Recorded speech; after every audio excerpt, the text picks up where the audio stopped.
네, 할렐루야. 자, 오늘 말씀은 디모데후서 3장 14절에서 17절까지 너는 배우고 확실한 일에 거하라 감사하라. 자, 디모데후서 3장 14절로 17절까지 네 구절인데 제가 한 절 읽고 여러분 그 다음 절 읽으시고 이렇게 반복하시겠습니다. 디모데후서 3장 14절로 17절까지 한 절씩 읽습니다. 그러나 너는 배우고 확실한 일에 거하라. 너는 내가 누구에게서 배운 것을 알며 또 어려서부터 그리스도 예수 안에 있는 믿음으로 말미암아 구원에 이르는 지혜가 있게 하느니라. 모든 성경은 하나님의 감동으로 된 것으로 교훈과 책망과 바르게 함과 의리에 교육하기에 유익하니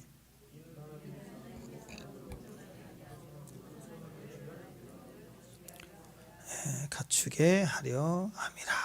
아멘.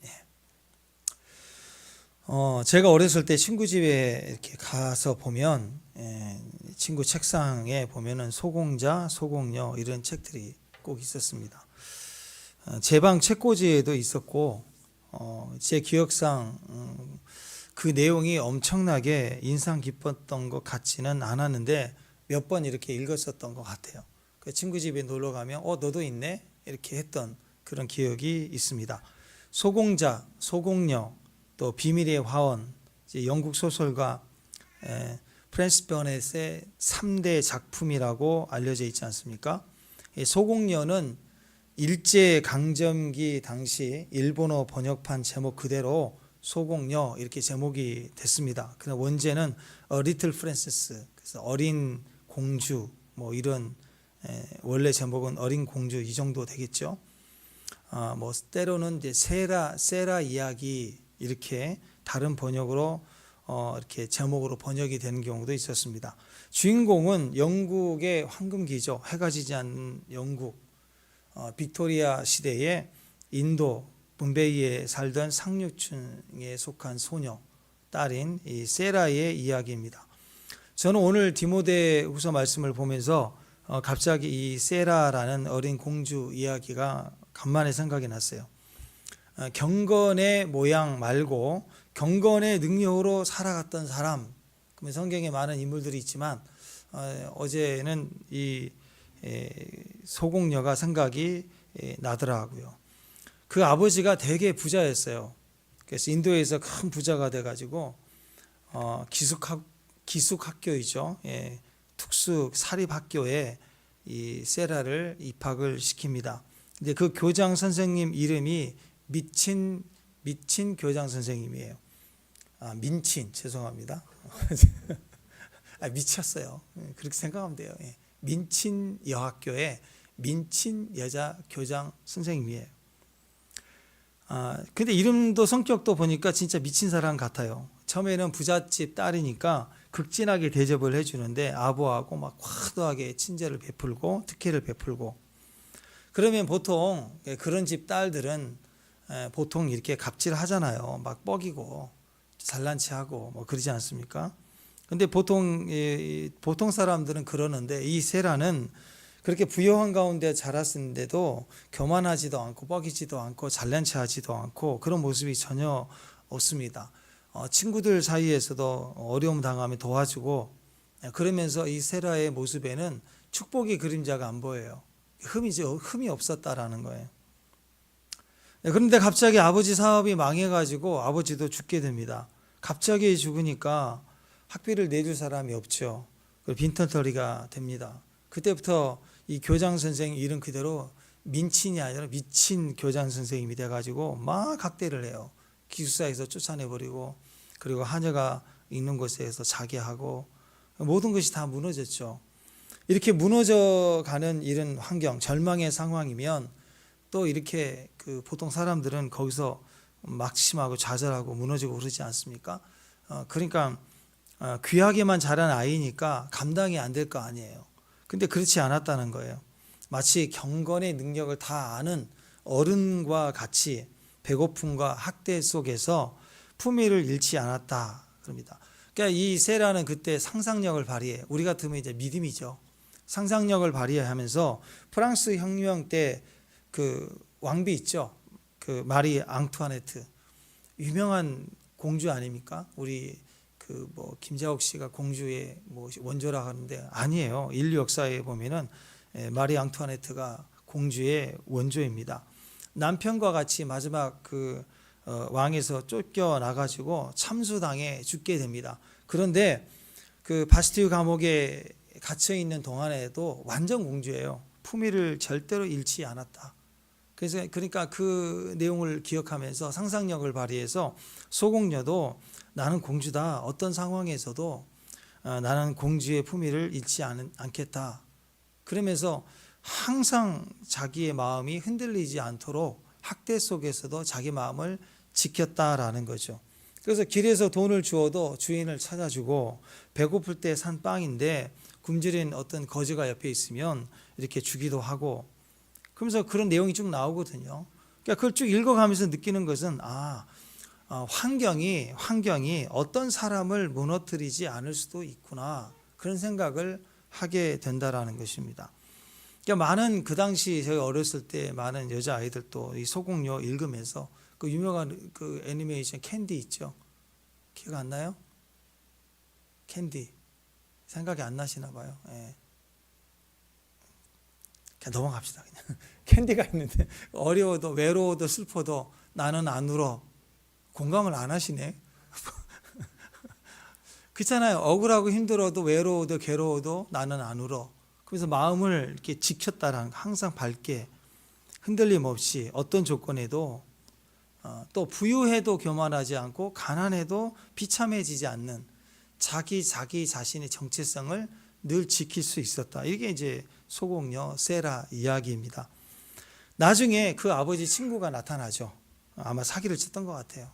근데 자기 친구가 자기 때문에 뭐 의식적이든 무의식적이든 어쨌든 같이 사업을 하다가 망했던 것 같아요. 그리고 죽었던 것 같아요. 그러니까 그 죄책감 때문에 고통스럽게 세라를 찾아다니다가 드디어 세라를 만납니다. 그래서 해피엔딩으로 끝나는 이야기예요. 축복합니다. 지금도 하나님 우리를 찾고 계시죠? 그죠? 요한복음 4장에 보면은 하나님은 예배하는 자들을 찾으신다. 찾아서 만나기만 하면 돼요. 만나기만 하면 되는 거예요. 성경 이야기와도 비슷하다 생각을 합니다. 환경이 좋다고 교만해서도 안 되고 또 환경이 너무 나쁘다고 갑자기 안 된다고 해서 넘어진다고 해도 거기서 망가지면 안 됩니다. 그걸 뭐라고 하는가? 오늘 디모데후서 3장에는 경건의 능력이라고 얘기합니다. 모양이 아니라 능력이라고 얘기합니다. 근데 나밖에 모르고 살아가는 사람들은 세상에서 제일 약한 사람이에요. 여러분 자기 자신을 의지를 강하게 하고 자기 의지를 발휘해서 버티다가도 한계가 있거든요. 도저히 할 수 없다라는 한계를 만날 때 그 다음으로 넘어갈 수 있는 힘은 이웃이 있을 때 그래요. 자기 가족이 있을 때 그래요. 내가 품어내는 내 옆에 있는 사람이 보일 때는 그 다음을 이상하게 넘어가게 되는 것입니다. 그러니까 자기밖에 모르는 사람들은 세상에서 제일 약한 사람이에요. 자기도 무너지고 결국 남도 다 무너뜨리는 그런 세상에 속한 인생이 되고 마는 것입니다. 그 중에서 하나님이 있고 또 이웃이 있는 인생들은 하나님의 능력을 늘 공급해 주시기 때문에 넘어지지 않을 수 있고 또 넘어가려고 하는 상황에 있어도 이길 힘이 생긴다라는 것입니다. 사도 바울이 오늘 11절 12절에서도 자기가 받을 학대 이야기를 하거든요. 자기가 받았던 학대를 이야기하면서 진짜 그리스도인들에게는 자기뿐만 아니라 모든 그리스도인들에게는 이런 고난과 박해가 있을 것이다. 이렇게 도전을 주고 있습니다. 11절 한번 오늘 말씀 읽어보실까요? 11절 시작.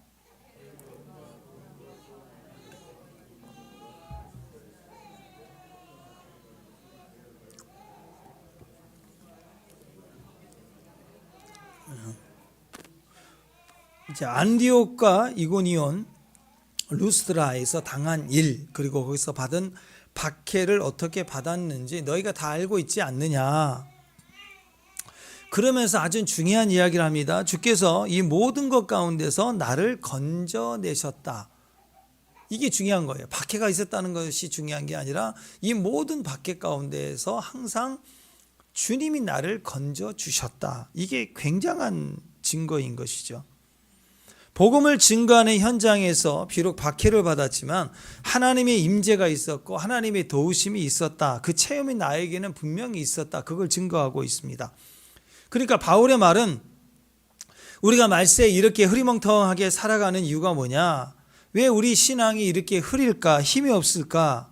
그것은 혼자인 사람처럼 이웃이 없는 인생이에요.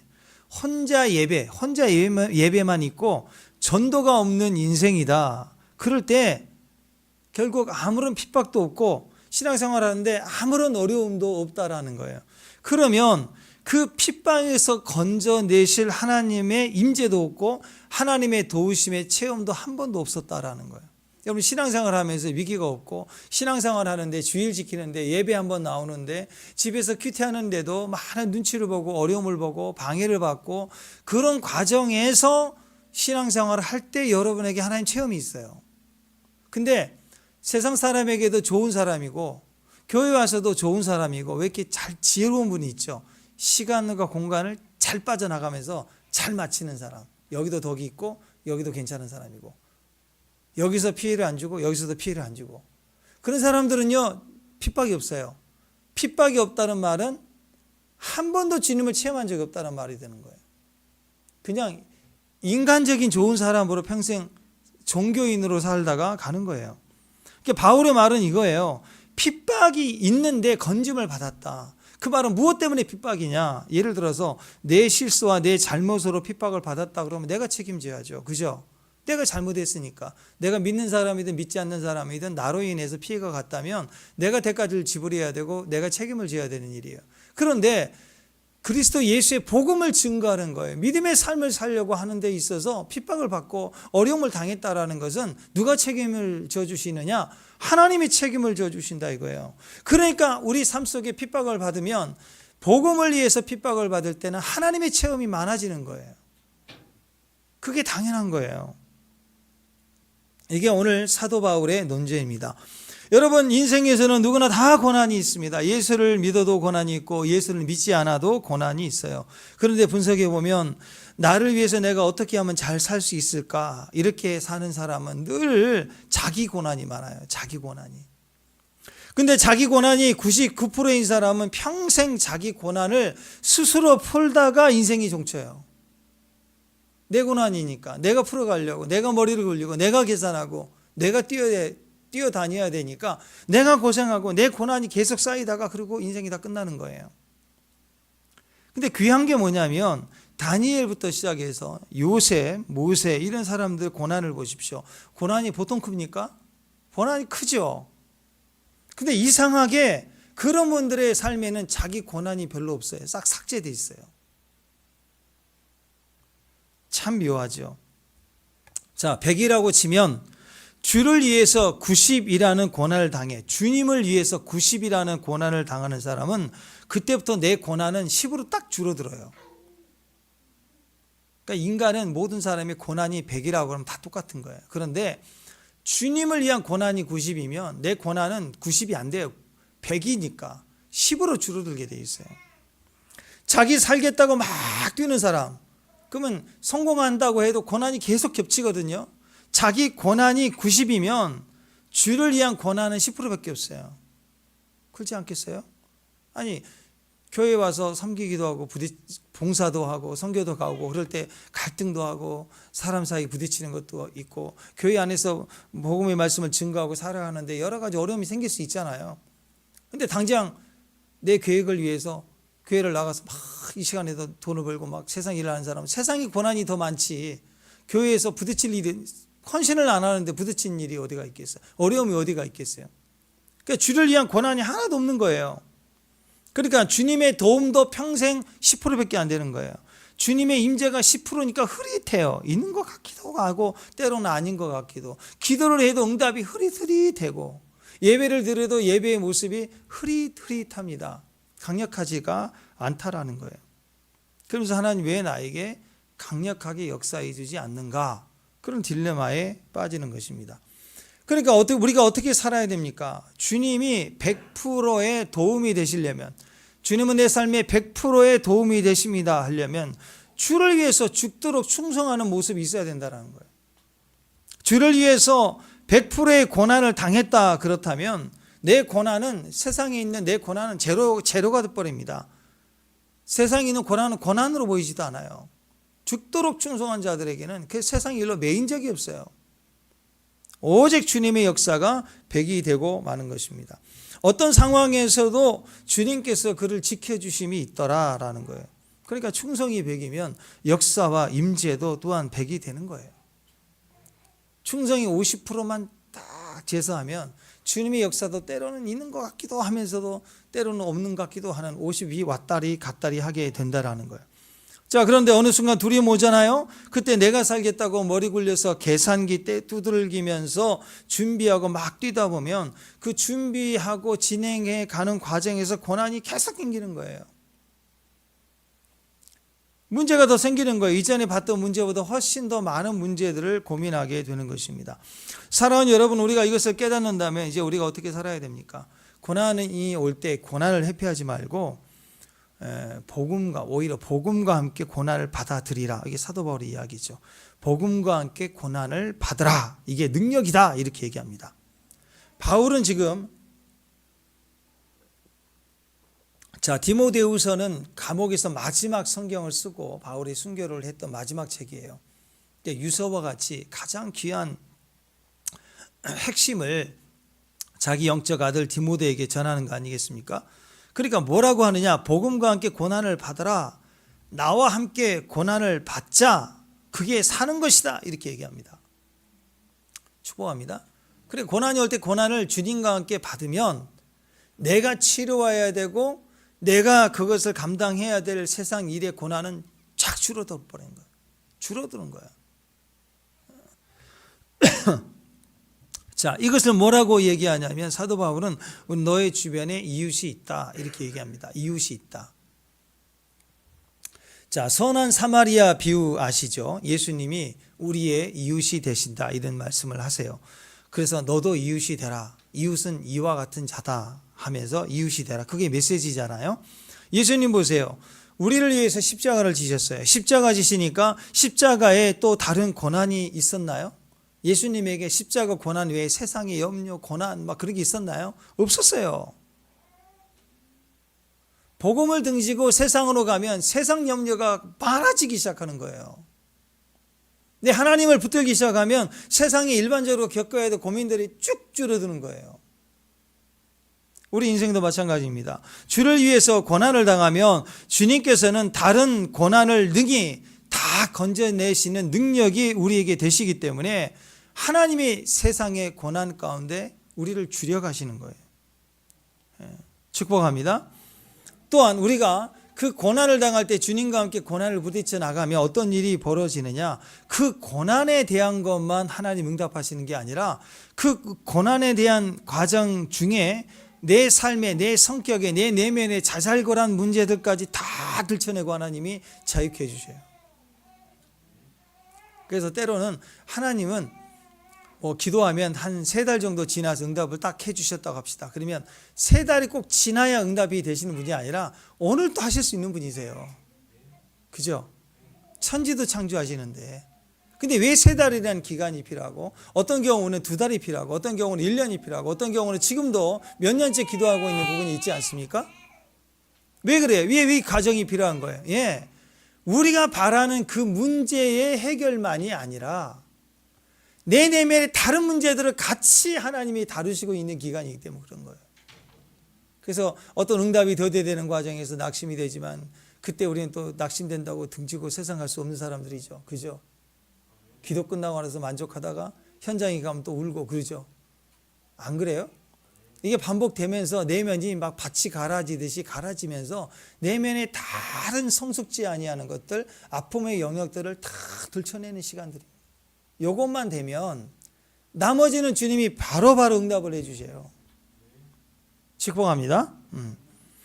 그래서 우리가 예를 들어서 선교를 위해서 막 고난을 당하잖아요. 재정의 고난, 상황의 고난, 어려운 마음, 여러 가지 일들이 막 일어나요. 여러분 선교를 가면 선교 가기 전에 준비하면서 여러 상황들이 부딪혀오면서 내 내면이 갈아지고 선교제 가가지고 생활하면서 왔다리 갔다리 하면서 여러 가지 문제를 당하면서 막 힘들고 어려워지면서 이게 갈아지는 거예요. 다 드러나거든요, 내면이. 또 갔다 와가지고 그 감당이 안 돼가지고 막 또 힘들어요, 어떤 분들은. 그런 과정을 통해서 성결한 이름 속에서 우리의 모든 고난을 막 다 달아주시는 거예요, 하나님이.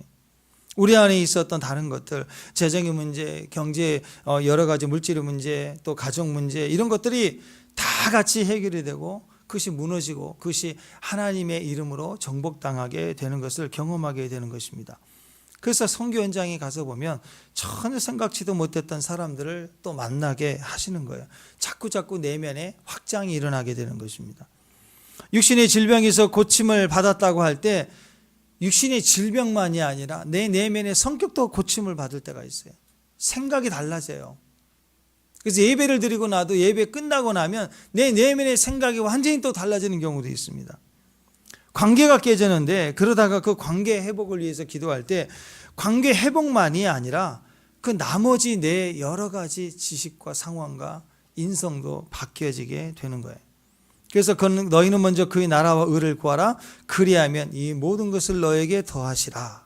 이 더하시는 게 목적이 아니라 덤으로 더 많은 것들을 더해 주시는 하나님 능력이 기도하는 제목 그 위에 더 덮여져 있다라는 거예요. 이게 하나님의 지혜로우심입니다. 그래서 이웃이 있다라는 것은 축복이에요. 이웃이 어떤 이웃입니까? 예.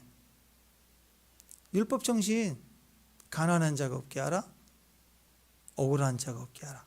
그게 사명이에요. 이웃이 있어야 사명이고 이웃이 있어야 전도고 이웃을 위해서 내가 율법으로 사는 거, 말씀으로 사는 거, 그게 우리의 성도의 삶이라는 것입니다.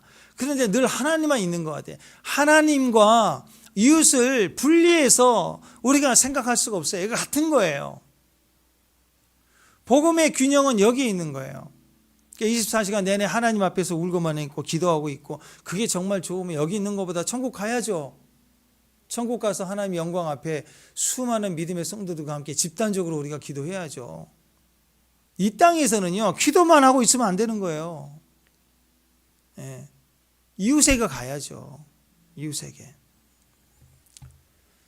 자, 이웃을 회복할 수 있도록 돕는 과정 속에서 내가 더 완전해지는 거예요. 내가 완성되어지는 거예요.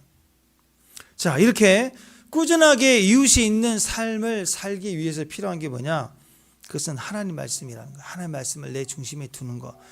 하나님이 내게 주신 말씀을 단단히 붙잡고 있을 때 그 말씀은 내 안에 들어오면 내 안에서 확장이 일어나요. 말씀이 내 안에 들어오면 말씀은 내 안에 뭔가를 공급해 주셔요. 그럼 내가 잘하기 시작해요. 그럴 때 움직임이 내 안에서부터 밖으로 향하여 나가게 되어 있습니다. 반드시 이웃을 향하게 되어 있어요. 자, 오늘 13절 14절 두 말씀 두 구절 봅니다. 앞을 읽어봅니다. 13절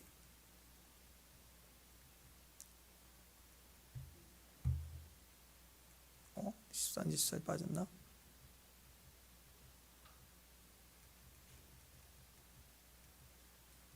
자, 그러면 13절 14절 자, 여러분 성경책을 보시고 읽으십시다.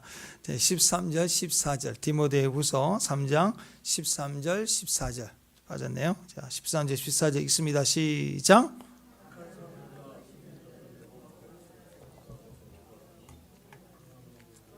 너는 배우고 확실한 일에 거하라. 너는 내가 누구에게 배운 것을 알며. 앞에 프로젝트를 보고 읽는 것보다 그냥 읽으시니까 소리가 더 크시네요. 다음부터는 안 올려야 되겠네. 좋습니다. 자, 여기 보니까요, 세상은 항상 그렇습니다. 여기 보니까 악한 사람, 속이는 사람 갈수록 더 악해져 가지고 서로 속이기도 하고 속기도 하며 그렇게 산대요. 세상은 속이기도 하고 속기도 하면서 산대요.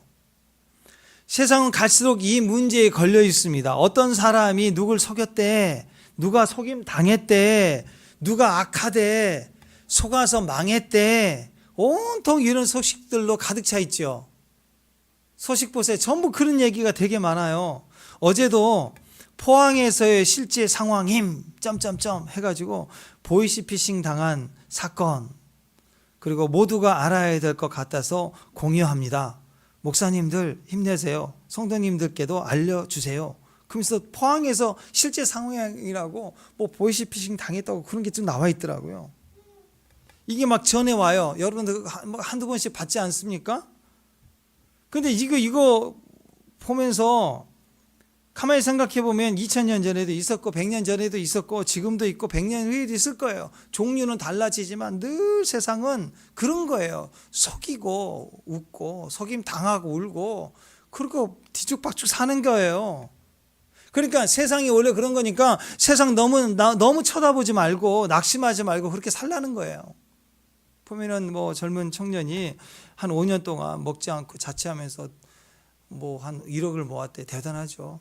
근데 전세 사기 당해서 다 날라갔다면서 울면서 유튜브에 올렸더라고요. 보니까 마음이 아파요. 마음이 아픈데 이런 일이 많아요. 세상에는. 근데 오늘 사도 바울은 우리에게 뭐라고 교훈하냐면 이거 너무 보지 말래요. 이런 소식 너무 듣지 말래요. 어떤 사람들이 하는 이야기를 들어보면 그냥 맨날 어떤 쓰레기 같은 이야기를 하는 걸 봐요. 말 그대로 그냥 쓰레기예요. 이야기가 그에 누구 넘어졌다, 누구 악하다, 누구 나쁘다, 저 기분 되게 나쁘다, 왜 저렇게 사냐, 막 그런 거죠. 그것도 지금 얘기도 아니고 들어보면 한 5년 전 이야기, 10년 전 이야기를 계속 얘기해요. 그러고 보니까 또 한 20년 전에 어떤 연예인의 사건을 또 지금 들춰내가지고 막 광고하는 사람들도 있고 어디서 찾았는지 이런 이야기들을 사도 바울은 덩이라고 얘기합니다. 똥이라고 얘기해요. 배설물이라고 얘기해요. 쓰레기라고 얘기해요. 여러분 집 앞에 나가도 쓰레기 있죠. 그죠? 심지어 집 안에도 쓰레기가 있습니다. 집에 쓰레기 없는 사람 없어요. 네. 근데 쓰레기를 들고 가방에 넣고 막 돌아다니는 사람은 없죠. 안 그래요? 여러분 집에다 쓰레기 있잖아요. 쓰레기 버리는 곳에 있기도 하고. 근데 그것을 쓰레기는 그냥 버리는 거잖아요. 차면 또 버리는 거 아니에요. 그죠? 근데 쓰레기를 자기 가방에 가지고 다니면서 친구 만나는 자리에 꺼내놓고 갈 때 다시 담고 가고 그런 분 있나요? 그런 분은 없을 거예요. 깨끗한 집의 특징이 뭐예요? 쓰레기는 쓰레기통이에요. 그러면 더러운 집의 특징은 뭐예요? 쓰레기를 식탁에 올려놓는 거예요. 어차피 버릴 건데 재활용 이렇게 한다고 딱 하면 버리면 되잖아요. 근데 식탁에 던져놓고 가방에 어디다 던져놓고 그런 집은 딱 들어가면 느끼는 게 이건 더러운 집이다. 청소가 안 됐구나. 그러지 않습니까? 깨끗한 집은요. 쓰레기는 쓰레기통이에요. 그거예요. 그 원리예요. 쓰레기 없는 집은 없습니다. 그런데 왜 쓰레기를 들고 다니냐? 왜 쓰레기를 식탁 위에 올리느냐? 더 심각한 건 그 쓰레기를 가방에 넣고 친구 만나는 데 가가지고 친구 만나는 데서 또 꺼내놓고 있는 거예요. 쓰레기를. 그것에 대한 이야기를 사도 바울이 얘기하고 있어요. 이 세상에 허물이 없는 사람이 어디가 있어요? 잘못이 없는 사람이 어디가 있어요? 그죠? 그건 문제가 전혀 되지 않아요. 근데 그걸 처리하지 않아요. 그걸 가방에 올려놔요. 늘 식탁에 올려놔요. 늘 묵상해요. 그러니까 속이기도 하고 속기도 하는 거예요. 여러분만 남 얘기하는 게 아니라 남도 내 얘기하는 거예요. 다 판단하는 거예요, 세상은. 그러니까 바울이 그 얘기를 하는 것입니다. 어떻게 살아야 되느냐? 14절 너는 배우고 확실한 일에 거하라. 이 말이 뭐예요? 쓰레기는 쓰레기통에 버려라. 아무런 문제가 없다 이거예요. 아무런 문제가. 이게 바라보님이죠. 주님만 바라봐라. 말씀만 바라봐라. 그 얘기입니다. 이스라엘이 망하고 포로로 끌려간 지 70년이 되었을 때 바벨론 제국이 망했어요. 그리고 페르시아 제국이 바벨론을 멸망시키고 온 중동 지역을 지배하고 있는데 그런 상황인데 포로로 잘 잡혀간 이스라엘이 민족이 한두 사람이 아니라 민족이 어떻게 독립해서 다시 예루살렘으로 돌아갈 수 있을까? 인간적으로는 불가능해요. 불가능해. 그런데 하나님께서 고레스 황제에게 마음을 변화시키니까 그 마음을 변화시키니까 한순간이죠. 그냥 고레스가 우리말로 고래? 가! 그러잖아요. 가! 보내! 우리 세금으로 비용 대서 가게 해! 하잖아요. 세상에 그런 일이 있어요. 주님이 한 번만 말씀하시면요. 한 방에 되는 일이 너무너무 많아요. 찬송가 70장, 독일 국가이죠. 주님이 한 번 말씀하시면 온 세상이 두려워 떤다. 비난처 있으니 환난을 당한 자이리오라. 나중에 우리 주 목소리 한 번만 바라면 천하의 모든 것 망하겠네. 주님이 한 번만 말씀하시면 끝나는 거예요. 그러니까 우리의 관심은 악인이 속였다, 내가 넘어졌다, 저놈 나쁜 놈이다, 그리고 맨날 무슨 귀신 결박하는 거, 그게 우리 관심이 아니에요. 오직 우리의 관심은 성경입니다. 성경 말씀에 관심을 두고 살아라. 오늘 바울의 지침입니다. 성경이 말하는 그 주님이 한 번만 말씀만 하시면 온 세상이 두려워 떨게 된다. 우리가 승리하게 된다. 그 얘기예요. 신학자 칼바르트, 지성인의 아이콘 아닙니까? 근데 그런 이런 얘기했습니다. 한 손에는 성경을 들고 한 손에는 신문을 들라. 성경도 알아야 되지만 동시에 세상도 이해하며 살아야 된다. 뭐 그런 의미예요. 그러니까 성경과 상황 이거 양손에 들어야 된다. 그렇게 그러면 균형을 가진 그리스도인이 되라. 그런 얘기예요. 근데 저는 좀 극단적으로 얘기를 합니다. 신문 그만 봐라. 가능하면 모든 미디어 가능하면 그냥 보지 마라. 더 짧게 얘기할까요? 당장 집에 TV를 치워라. 정 안 되면 작은 방으로 옮겨라. 그러면 꼭 보고 싶을 때 보는 거 아니에요, 그죠? 하나님 말씀 들고 나가면 그게 이기는 거예요. 마지막 때가 될수록 더 그래요, 더 그래. 여러분, 성경이 진짜거든요. 성경이 진짜가 아니면 세상이 진짜 아니에요. 근데 아니거든요. 세상은 계속 바뀌어요. 속이고 속이는 거예요. 그래서 성경 읽어야 됩니다. 성경 하나만 붙들면 되는 거예요. 오늘 15절, 17절까지 오늘 말씀이 다시 한번 보세요. 자, 15절, 16절, 17절 시작.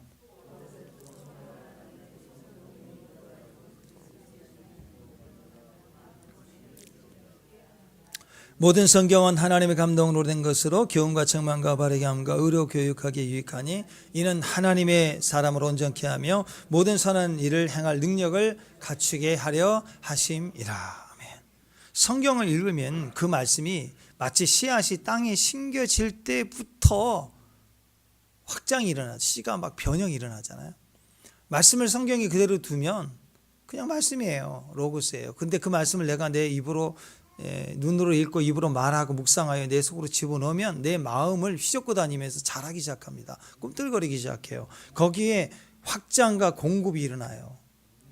링컨과 같은 사람 그렇게 우리에게 말하지 않습니까? 링컨은 어머니가 두 분이었어요. 낸시 생모인데 그분은 링컨은 9살 때 죽었어요.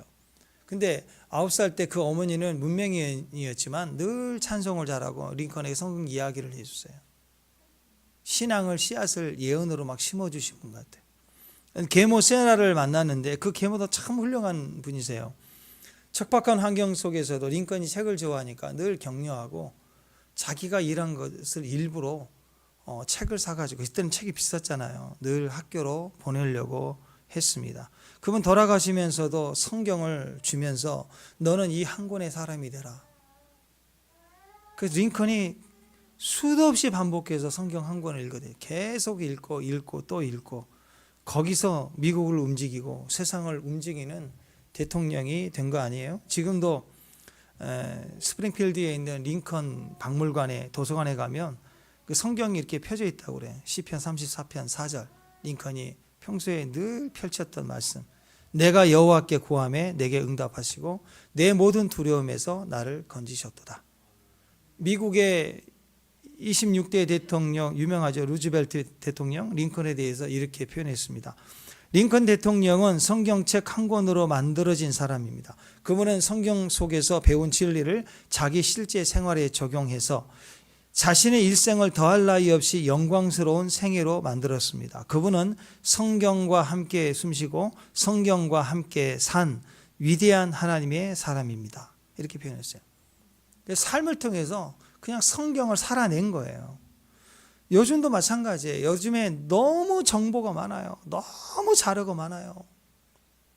너무너무 많아요. 그러니까 전부 가짜가 많아요. 짬뽕이 돼가지고 잘못된 뉴스가 너무너무 많아요. 그러니까 이럴 때 좀 단순해질 필요가 있습니다. 책 한 권의 사람이 되십시오. 그거예요. 요즘 우리가 뭐 이렇게 마음을 작정해서 하루에 한 장 읽겠다. 뭐 그러면 한 3년 걸려요. 한 3년 걸리는데 한 장 하지 말고 좀 정주행 합시다. 1년에 한 번은 좀 읽자. 그런 개념으로 가든지 아니면 그 매일 성경 큐티 본문이라도 그냥 대충 하지 말고 집중해서 읽든지 어쨌든 성경을 읽으라는 거예요. 읽으면 구원에 이르는 지혜가 있게 된다라는 것입니다. 성경은 하나님의 감동으로 된 책이다 그랬죠. 감동이 숨결이거든요. 훅 불어넣는 숨결. 그래서 감동으로 된 성경의 말씀 늘 읽고 말하면 내 안에 감동이 들어와요. 숨결이 들어오기 시작하는 거예요. 거기에서 세상을 이긴 지혜가 있고 능력이 있게 된다는 거예요. 오늘 17절 말씀 다시 한번 봐요. 17절 시작.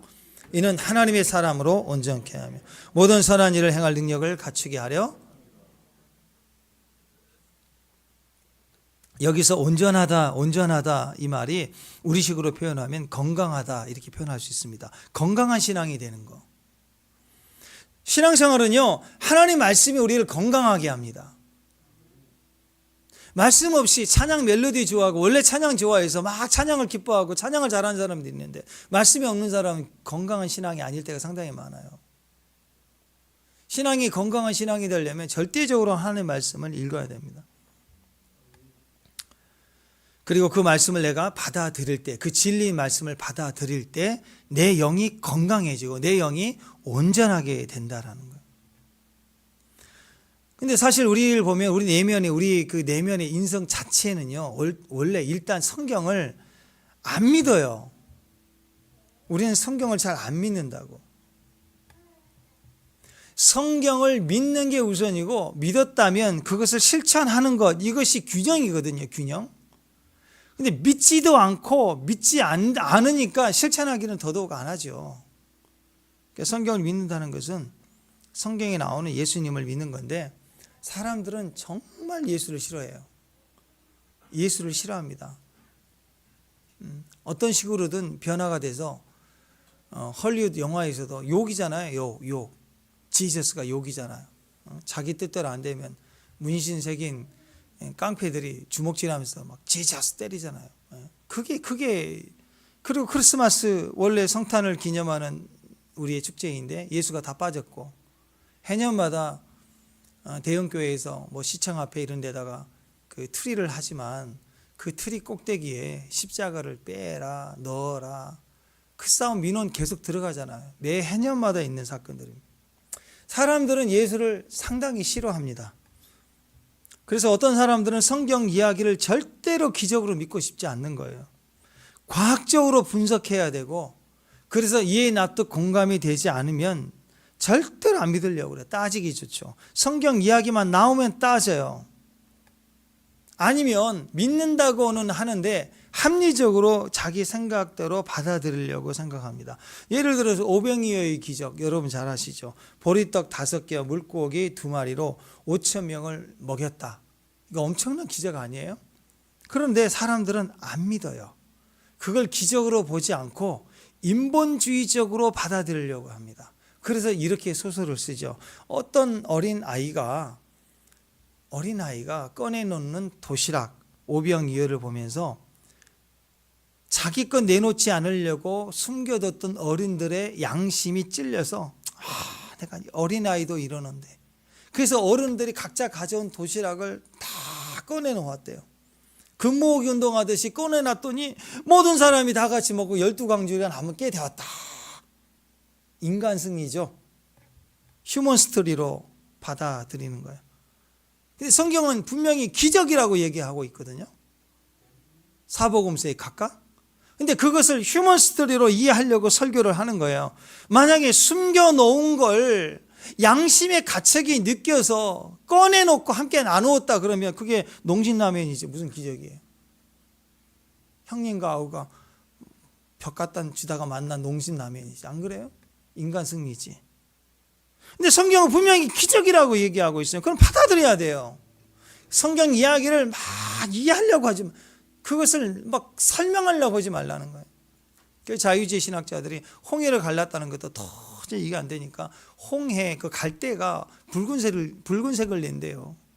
그래서 그냥 갈대가 무지하게 많은 갈대가 바람에 착 갈라져서 사람들이 지나가니까 갈대가 착착착 갈라지는 모습이 마치 시적으로 표현할 때 홍해가 갈라졌다. 이게 성경을 완전히 소설 만들어 놓는 거 아니겠습니까?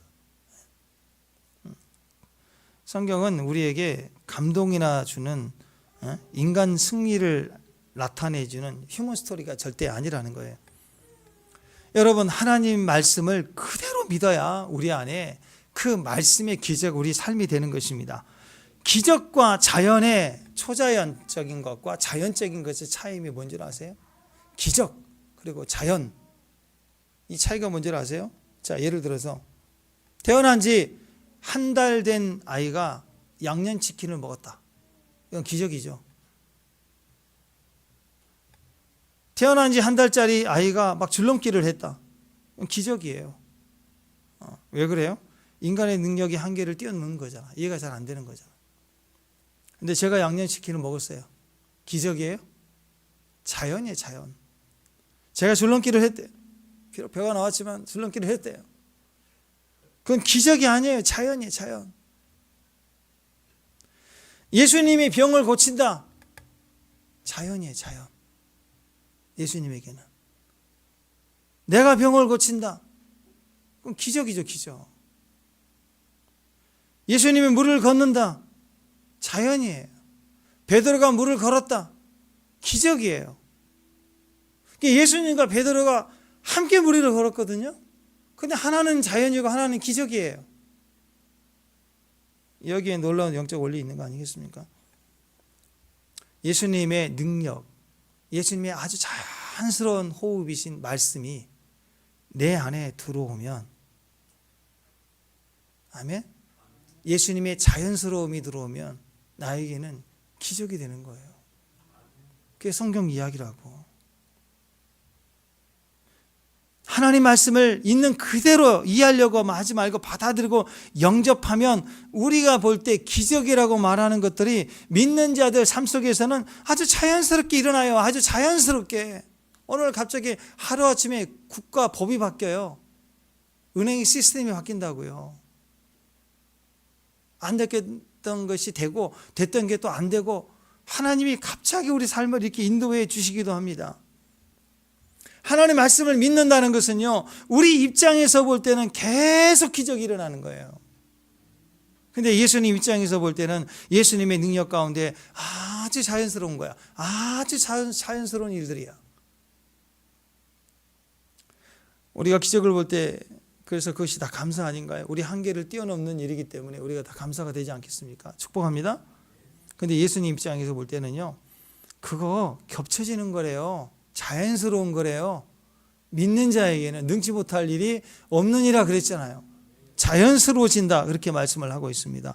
지금 우리 인생이 그래요. 우리를 치유하시고 회복하시고 주님께로 돌아가게 만드는 힘이 오직 말씀에 있습니다. 내 힘, 내 능력이 아니라는 거예요. 상황이 문제로 꽉 막혀 있을 때, 답이 없을 때, 그래서 감사하면요, 발상의 전환이 일어납니다. 신기합니다. 지금 문제 속에 있을 때는 감사가 안 일어나죠. 문제가 해결돼야 감사되는 게 정상적인 이해관계 아니에요? 도저히 감사가 안 되는 상황에 꽉 막혀 있어요, 지금. 근데 여기서 다 이루어진 것처럼 막 감사한다. 이걸 발상전환이라고 그래요. 자, 문제가 있을 때 보통 정상적인 그리스도인들은 어떻게 합니까? 눈물과 금식으로 나아가죠. 그죠? 어려운 일이 있을 때 주님 앞에 와서 엎드리죠. 그죠? 엎드려서 금식하고 또 눈물로 기도하며 나아갑니다. 그런데 하나님 앞에 이렇게 문제가 꽉 막혀 있을 때 금식하고 기도하고 눈물로 나아갈 때보다 발상전환이 일어나면 막 기뻐하고 감사하고, 그럴 때 성경에서는 이게 더 강력하다고 얘기를 해요. 금식이 아니라 오히려 감사다. 이러면 내 삶에, 내 영혼에, 내 내면에 발산 전환이 일어나기 시작하면서 갑자기 나를 묶고 있었던 문제가 막 당황해. 그 문제를 통해서 공격해왔던 원수들이 멘붕이 와버립니다. 이 악한 영들의 멘붕이 온다고요. 혼돈에 빠집니다. 앤트밀이라고 이제 여러분 아시죠? 개미가 막 이렇게 페로몬을 발산하면서 서로 부딪히면서 알려주면서 쭉 라인을 가거든요. 라인을 그 길을 따라 쭉 가요. 근데 앞에 간 놈하고 뒤에 간 놈하고 우연히 겹쳐가지고 이렇게 한 바퀴를 돌기 시작하면 그 유튜브 영상 한번 보세요. 앤트밀 쳐보면 그 따라오는 개미들 계속 돌아요. 계속 수천 마리가 원이 점점 커지고 몰려오는 뒤따라오는 개미들이 뺑뺑 돌기 시작해서 결국 죽을 때까지 돌면서 가운데부터 죽어요. 죽으면서 다 전멸하는 거예요. 저는 이거 보면서 이게 감사의 위력이 아닌가 싶어요. 온 세상 마귀 떼가 우리를 집단적으로 공격해서 우리가 혼돈에 빠질 때 갑자기 발상 전환을, 금식하고 기도할 때도 있지만 너무 하나님 감사합니다. 막 기뻐하고 막 기뻐하면 뭐지? 이래가지고 이 마귀들이 집단 혼돈에 빠져가지고 뺑뺑 돌다가 망하게 되더라. 여러분, 마귀도 세상도 이단도 마지막 때 성도들을 향해서 얼마나 교묘하게 질문을 합니까? 그 많은 질문들을 한번 보십시오. 갑자기 탁 나타나서 당신 행복합니까? 지금 행복하십니까? 갑자기 이상한 질문을 해요. 또 그런 거죠. 도를 하십니까? 똑같은 거예요. 도를 하십니까? 정말 행복하세요? 그때 당황스럽죠. 왜 이런 질문을 하지? 그러면 당장 드는 생각이 일단 왜 이런 질문을 하지가 아니라 내가 정말 행복한가? 생각해 보는 거예요. 그러면서 내가 행복하지 않는 이유들이 있죠. 딱 떠오르는 첫 번째 근원부터 시작해서 정말 난 행복하지 않아. 이렇게 수가 세진다고. 그러면 맞아. 나는 지금까지 행복한 적이 한 번도 없었던 것 같아. 난 행복하지 않아. 이렇게 말려드는 거라고. 마귀들이 질문하는 질문의 내용은 항상 계산해 놓고 찌르는 거라고요. 그러니까 그 생각을 하게 될 때 말려드는 거예요. 누군가 여러분에게 행복하십니까? 라고 물을 때 그 생각하지 말고 이걸 끊어낼 수 있는 방법이 뭐냐? 네, 감사합니다. 그러는 거예요. 그럼 끊어져요. 더 이상 공격이 없어요. 마귀가 세상을 통해서 하는 모든 질문에는요, 그 질문을 받는 순간 우리 안에는 원망, 불편, 두려움을 생기게 합니다. 행복하십니까 지금? 평안하세요? 도를 하십니까? 이게 전부가 뭐냐? 내 안에 불안, 불평, 원망을 툭 치는 거예요. 툭 치는 거라고. 근데 그 최후의 끝의 정답을 아는 사람들은 아닙니다. 감사합니다. 그게 동문서답 같은데요. 끊어져요. 끊어진다고. 한 번은 제가 바쁠 때 가끔씩 전화 받아. 예전에는 070인데 뭐 02가 많아요. 032도 오고. 혹시나 해서 받으면 안녕하십니까 고객님 하면서 막 쉬지 않고 말을 하는데 끊을 수가 없어요. 한편으로는 그분들도 하루 영업을 해야 되니 얼마나 힘들겠어요. 그러니까 매몰차게 탁 끊어버리면 상처될까 봐, 다음 영업을 못할까 봐 마음이 소심해서 탁 끊기도 어렵고, 괜찮아요 그럴 수도 없고, 또 듣자 보니까 진짜 한 5분을 숨을 쉬지 않고 하니까 근데요 이게 안 나오더라고. 계속 되니까. 근데 한 번은 제가 너무 그래서 끊기도 뭐하고 그래서 그냥 네 감사합니다 그랬어요. 그랬더니 갑자기 정적이 생기더라고요. 잠깐 정적이 생기는, 너무 당황한 거예요. 그쪽에서 네 감사합니다 그랬더니 잠깐 정적이 생기는 거예요. 그래서 다음에 바빠서 전화해 주세요 얘기하려고 했더니 또 그분이 또 다시 말이 시작되려고 하는 거예요. 그래가지고 제가 아닙니다 감사합니다 한 번 더 했어요. 그랬더니 네 알겠습니다 다음에 전화하겠습니다 끊더라고요. 그래서 답을 찾았어요. 누구 전화 오시면 네 감사합니다 일단 하세요. 또 하려고 하면 아닙니다 감사합니다 그러면 딱 끊어질 거예요. 감사는 마침표예요. 어떤 상황에도 내가 그걸 감사로 받아들이고 결정하고 감사합니다라고 마침표를 찍으면 끝나는 거예요. 딱 끝나는 거예요. 근데 원망, 불평은 물음표라고요. 항상 답이 없어요. 답이 없는 질문을 해서 나를 당황하게 만드는 거예요. 이게 함정이거든요. 하나님이 정말로 참으로 너희에게 동산 모든 나무의 실과를 먹지 말라 하시더냐? 그 에덴 동산에 있는 아담의 존재는 얼마나 모든 게 감사하잖아요. 온 천지가 다 감사하잖아.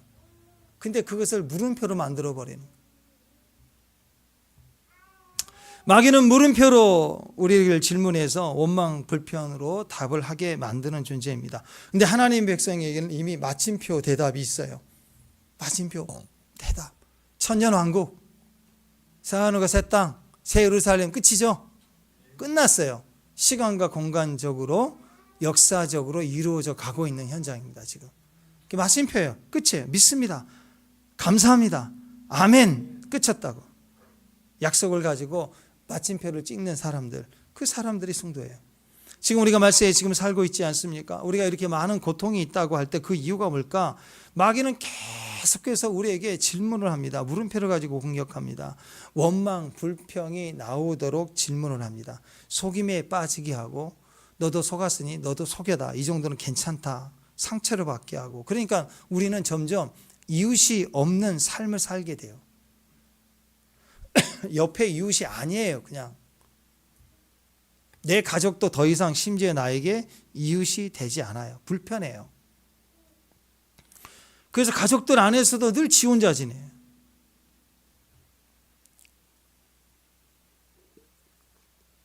불행한 일이지만 요즘 젊은이들이 아무런 일도 안 하고 알바도 안 하고 집에서 게임만 하고 집에만 계속 있으면서 가족들이 용돈 주는 걸로 시켜 먹고 이렇게 버티는 그런 젊은이들이 너무 많대 지금.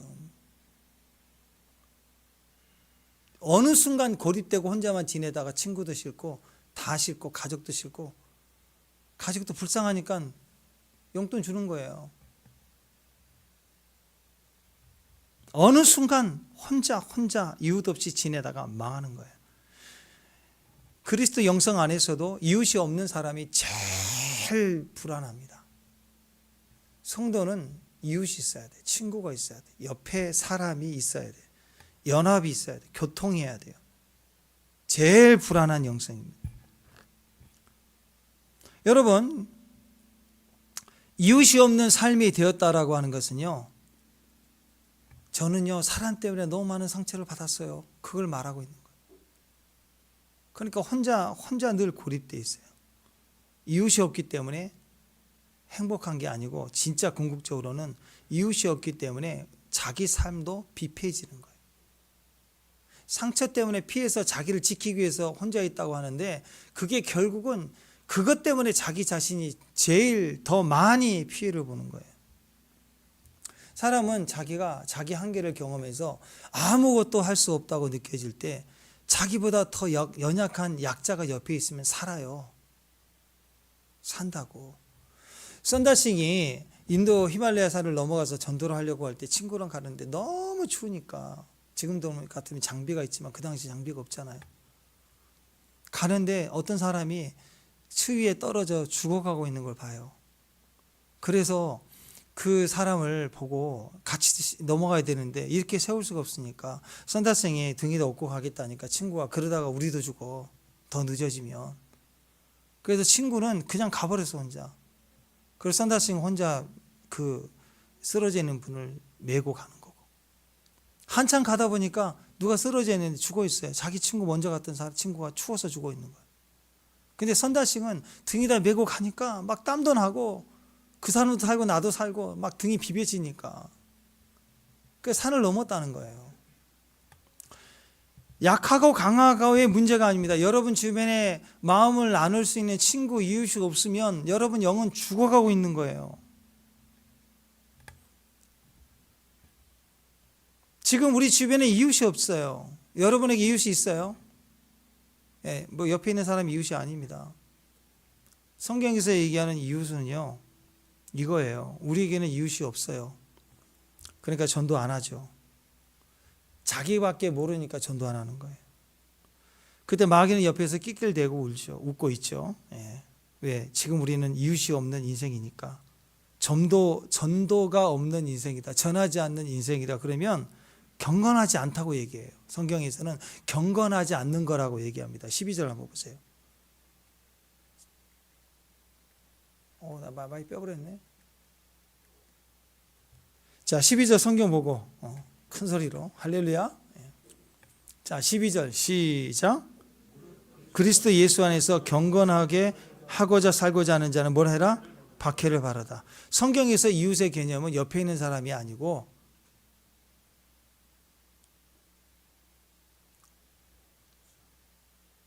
전도의 대상이 이웃이에요. 전도의 대상. 이미 복음 안에 같이 들어와 있는 형제가 이웃이 아니고 우리 세 이웃은 억울한 자예요. 우리 세 이웃은 가난한 자. 그래서 나쁜 짓 하지 않는 것이 경건이 아니라 교회에 다니는 것이 경건이 아니라 복음 때문에 박해를 받는 것이 경건이래요. 근데 우리는 전도하고 말씀을 지켜 살려고 하면서 박해받은 적이 없잖아요. 그러니까 이 말은 경건한 적이 없다라는 거예요. 하나님은 경건한 자를 건지시거든요. 진짜 경건한 자에게로 하나님은 임재하시는 거예요.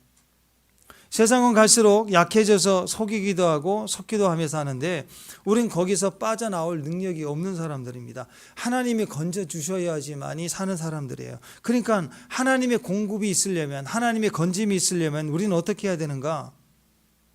우리에겐 이웃이 있어야 돼요.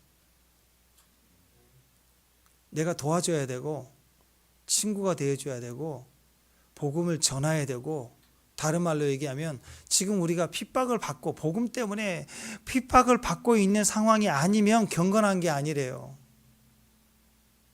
한 번은 지금은 잘 안 보이고 지하철에서 못하게 하지만 지하철 같은 데서 보면 예수님이 전한다고 하는데 좀 불쾌하게 하신 분들이 있어요. 좀 상황이 안 맞게. 한때는 저도 판단했어요. 왜 저렇게 전도를 하지? 막 뛰들고 가면서 막 방언하면서 가고 이해가 안 돼요. 그러면서 한편으로 기도할 때 주님이 그런 얘기해요. 나는 핍박을 했잖아요. 그분 대놓고 하지 않았어도 핍박을 한 거잖아요. 그래서 저는 핍박을 받은 적이 없어요. 판단은 하는데 성령님이 그러시는, 그럼 너는 그렇게 해봤니?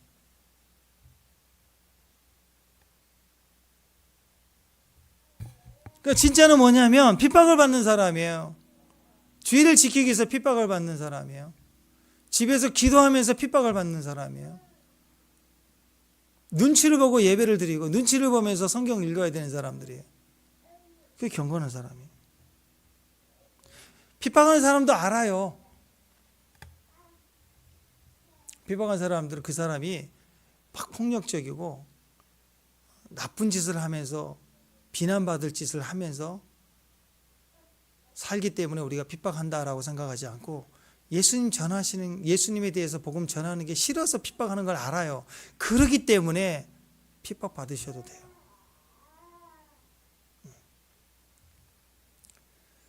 자, 여러분, 이런 환경 속에서 하나님 나를 지켜주신다면 그게 얼마나 놀라운 일입니까? 너무너무 감사한 일 아닌가요? 그래서 그때 핍박 속, 진짜 핍박 속에서 우리가 할 수 있는 게 감사인 거예요.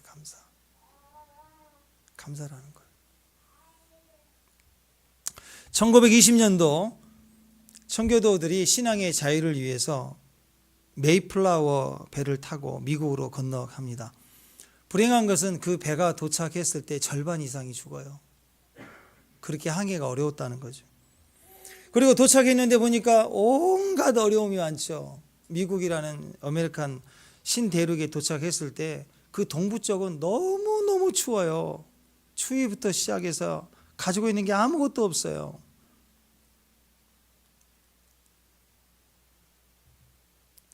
근데 그 어려움이 있을 때마다 신앙의 자유를 목적으로 왔던 그 사람들이 믿음이 좋으니까 그래서 그 사람들이 그 어려움이 올 때마다 서로 모여서 집단적으로 엎드려 금식했던 거예요. 기도하고.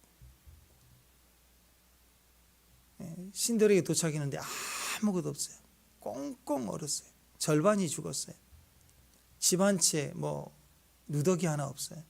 전부 다 맨 땅에서 헤딩해서 시작해서 개척했던 그 청교도 신앙이 얼마나 어려웠을까. 그때마다 추워도 배고픔도 질병도 위험도 다 견뎌내면서 엎드려 금식했대요.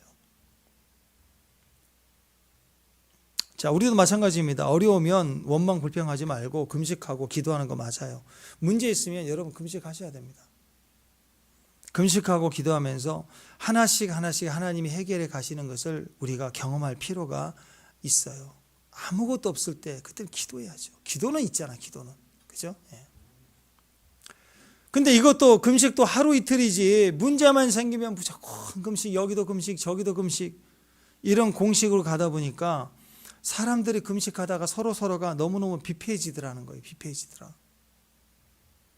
그때 성경을 많이 읽었던 어르신 한 분이 제안을 합니다.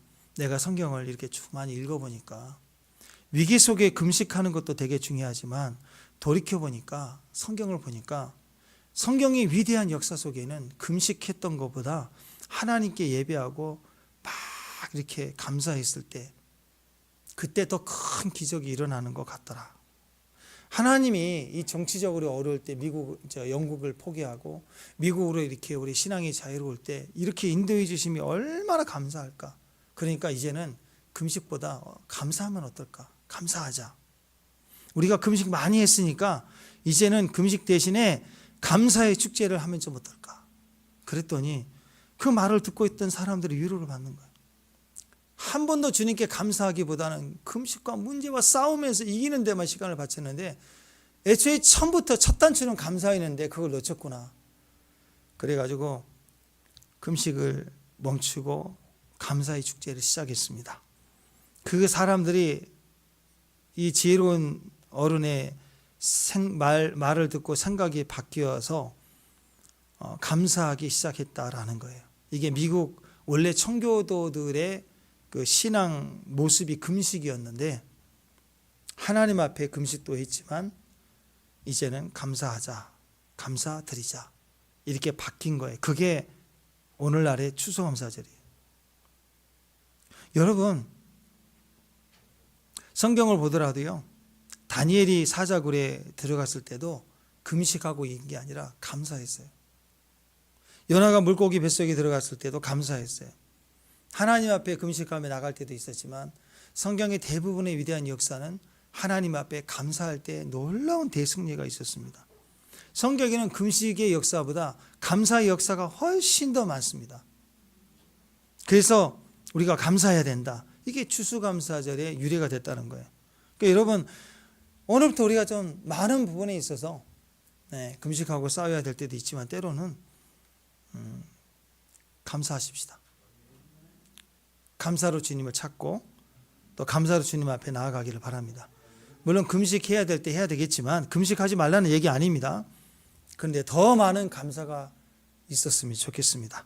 감사로 제사할 때 가장 하나님을 영화롭게 하는 것이다 이렇게 얘기를 하고 있어요. 감사의 감격과 승리가 충만하시기를 주님의 이름으로 축원합니다.